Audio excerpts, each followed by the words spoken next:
Far to the south, in the desolate fortress of Machaerus, John the Baptist was still held captive, but even there he had heard of the acts and deeds of Jesus, the man whom he had called the Lamb of God. And when two of his followers came secretly to his cell, John begged them to go to Jesus and ask if he was truly the one who was to come. And obedient to John's request, they undertook the long, arduous journey. Northward they traveled, across the hot, bitter, salt shores of the Dead Sea, up the fertile valley of the Jordan, skirting Samaria, coming at last to the Sea of Galilee. Through Kinnereth they journeyed, Tiberias, Magdala, and at last they came to Capernaum. Do you believe that I am able to do this? Let it be done to you according to your faith.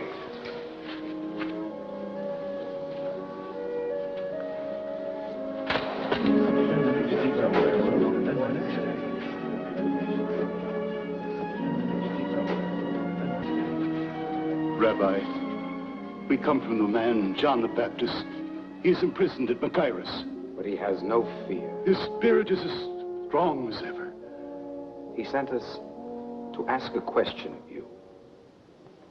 Ask what you will. He said, seek out the Nazarene, and when you have found him, ask him this. Are you he who was to come, or shall we look for another? Go and tell John what you have seen and heard. The blind receive their sight, the lame walk, lepers are cleansed, and the deaf hear. The dead are raised up, and the poor have good news preached to them. And blessed is he who takes no offense at me. We will tell him, Master. Word for word, as you have told us.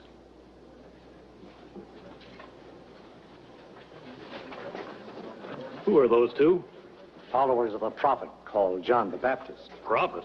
A wild man clad in skins, dining on locusts and wild honey? I've heard it said that he was sincere, devout. Ranting, raving madman. Enough. What did you go into the wilderness to behold? A reed shaken by the wind? A man clothed in soft raiment? Behold, those who are gorgeously apparelled and live in luxury are in king's courts. What then did you go out to see? A prophet? Yes, I tell you, and more than a prophet. This is he of whom it is written, behold, I send my messenger before thy face, who shall prepare the way before thee. Truly I say to you, among those born of women, there has risen no one greater than John the Baptist. But to what shall I compare the men of this generation? What are they like? They are like children sitting in the marketplace and calling to one another, we piped to you and you did not dance. We wailed and you did not weep. For John the Baptist has come eating no bread and drinking no wine. And you say he has a demon. The Son of Man has come, eating and drinking. And you say, behold, a glutton and a drunkard, a friend of tax collectors and sinners. Yet wisdom is justified by her deeds. Now you are hearing the truth, real truth, not the half-truths of men. Men who would weigh us down with the yoke of 1,000 laws, laws that we cannot understand.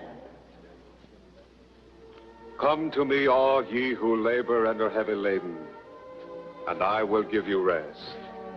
Take my yoke upon you and learn from me, for I am gentle and lowly in heart, and ye shall find rest for your souls. For my yoke is easy, and my burden light.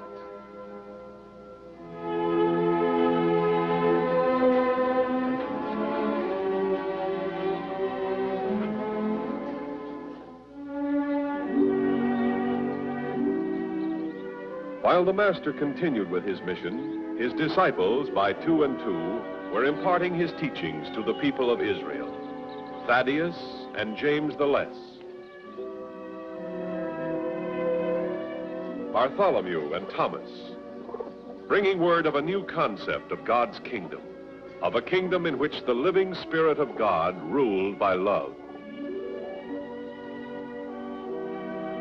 They spoke to men of every class and station, to the rich as well as to the poor, to the proud and to the humble, asking not the value of a man's purse, but the worth of his spirit.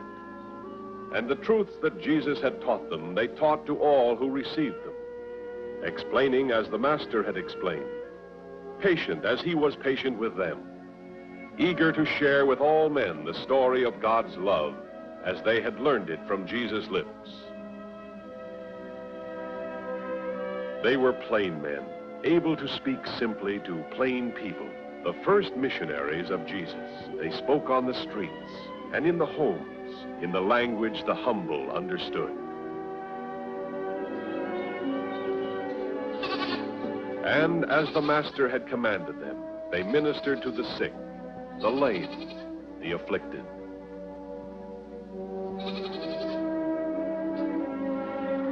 And that's the way my father taught me to make a splice. You never lose a net if you make a splice like that. All that you and Peter say sounds wonderful, Andrew. Too wonderful, I'm afraid. If earning a place in God's favor is as simple as you say it is, why do the scribes and Pharisees trouble themselves with 1,000 rules? God's rules are simple. It's man's misunderstanding that's made them complex. Oh, yes, but surely those who have devoted their lives to following the law and every twist of the law should stand first before the Almighty. Oh, Jesus tells us that all men shall be judged by their sincerity, not by their acts. He said that the kingdom of heaven will be like this. A net cast into the sea, gathering fish of every kind. We pull in our nets and separate the good from the bad. Just so will God's angels separate the men. You, me, the scribes, the Pharisees, the whole catch. The good they'll save. The evil, they'll cast away. It'll be as simple as that.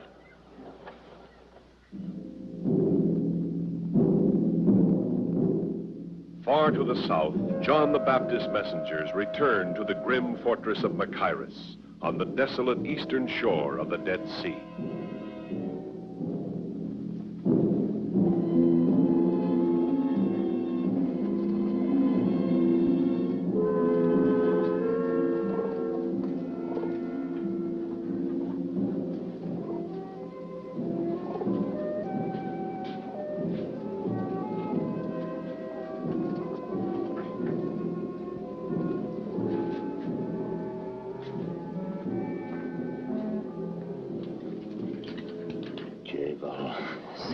You are unharmed, Master? Oh, yes, I am quite safe, for the time at least. The whole castle is busy with preparations for Herod's birthday feast. I've been completely forgotten.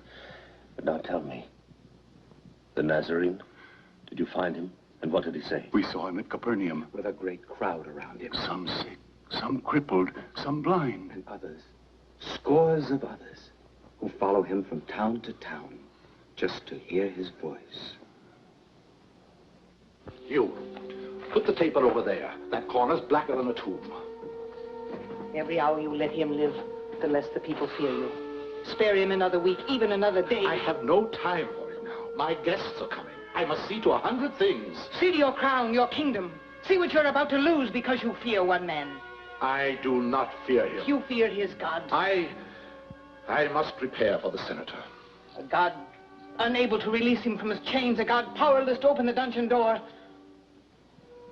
Oh, how Tiberius will laugh when the senator tells them that you fear one unarmed follower of such a God. Enough silence.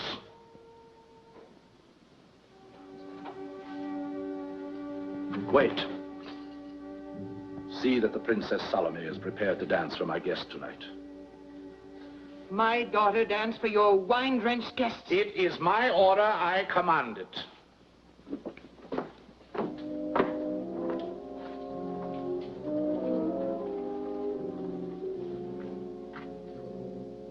Salome, stay in your quarters tonight. Do not leave them. But the Tetrarch ordered You me. are my daughter, not his. Do as I say. It was his thought, not mine. He thought his guests would be flattered if a princess danced for them. The whole country ready to rise because of one man he's too superstitious to execute, and all he thinks of is to flatter his guests. Do you know why he fawns on the Emperor's minions? Because he counts on Roman legions and Roman interest to protect him. He is of the Herodian line, but we aren't, not you and I. But surely they would guard us. Guard us? Why, I would be the first one blamed. The woman the Baptist reviled as the symbol of wickedness. I'd be a scapegoat thrown to the mercy of the mobs, and you with me. No, Mother. Go to him. Plead with him. No. No, I've goaded him as far as I dare. But there might be one way. If you did dance tonight, and your dancing pleased him, he would be sure to offer you a reward. A gift as a token of his pleasure. In the presence of such important guests, he would be eager to appear more than generous. He might even offer you your choice of gifts.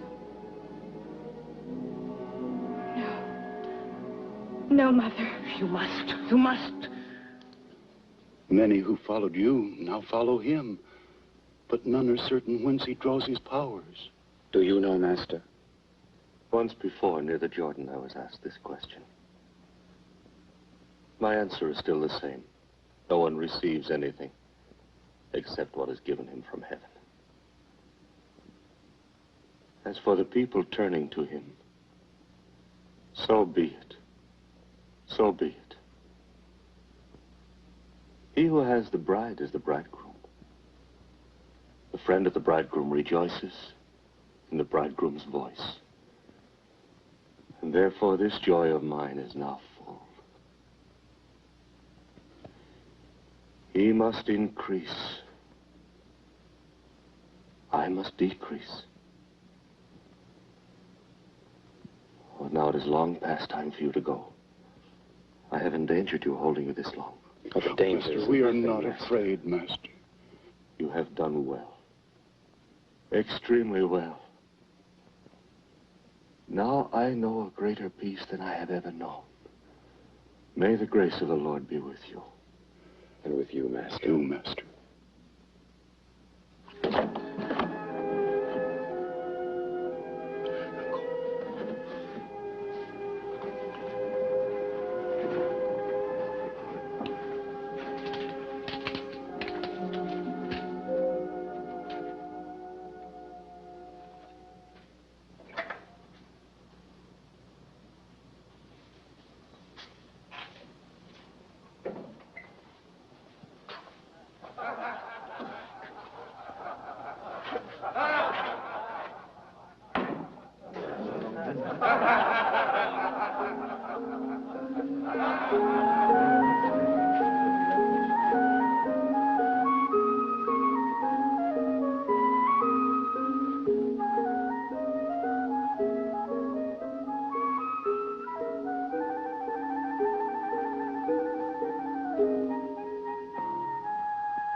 Rise, Princess. Rise and be rewarded for having given enjoyment to my honored guests. You have pleased us. Now it is my pleasure to please you. Name your reward. One worthy of a princess of the Herodian house. Your Majesty has been so generous to me already. Come, speak up. Your choice of the jewels in my coffer? A villa of your own beside the new palace? Ask me for whatever you wish, and I will grant it. I know not what to say, Majesty. Take time. Think what you most desire. And on my oath as Tetrarch, whatever you ask me for, I will give it to you. Even to half my kingdom.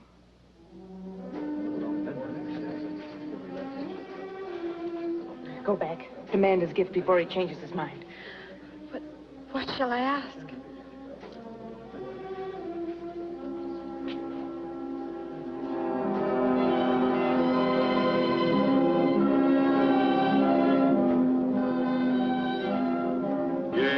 Very fond of her, as if she were my own child. And indeed, we are of the same blood. My half-brother Philip is her father, and we are both direct descendants of my father, Herod the Great. Aha. So you made up your mind so quick? Yes, Majesty. Then speak. And on my oath, your desire shall be yours. What shall it be? I want you to give me at once the head of John the Baptist on a platter.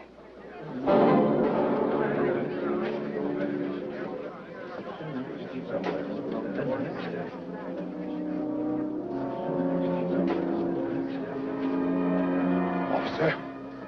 Officer of the guard.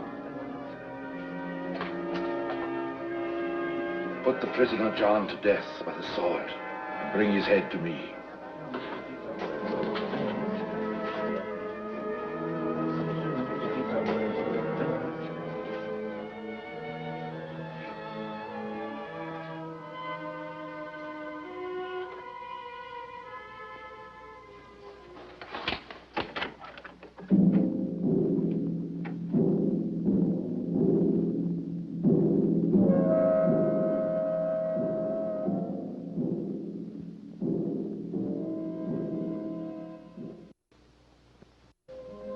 Or what woman, having 10 silver coins, if she loses 1 coin, does not light a lamp and sweep the house, and seek diligently until she finds it?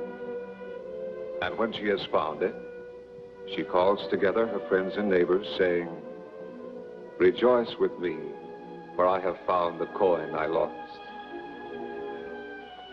Even so, I tell you, there is great joy before the angels of God over one sinner who repents.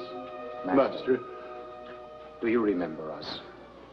The men sent to me by John the Baptist. Yes, and welcome. We have come to be your followers, Master. We and these 3 who have journeyed with us, they were his followers too. Were? He was beheaded by order of Herod Antipas. We carried the body to a tomb. Now we would follow you.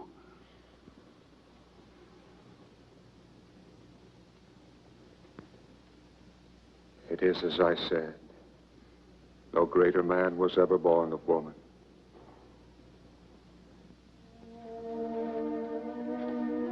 Their first missionary journeys completed, the 12 returned to Capernaum, where Jesus welcomed them. Now that we're all together again, I have news that John the Baptist is dead. Truly I say to you, among those born of women, there has not risen a greater prophet than John the Baptist.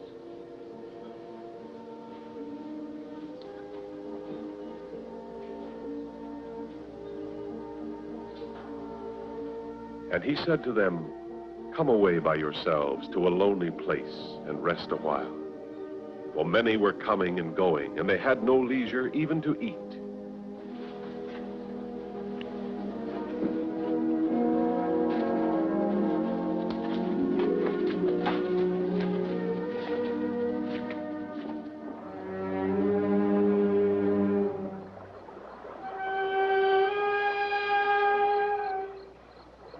During the days that Herod, fearful and haunted, trembled in his fortress, Jesus continued his earthly mission.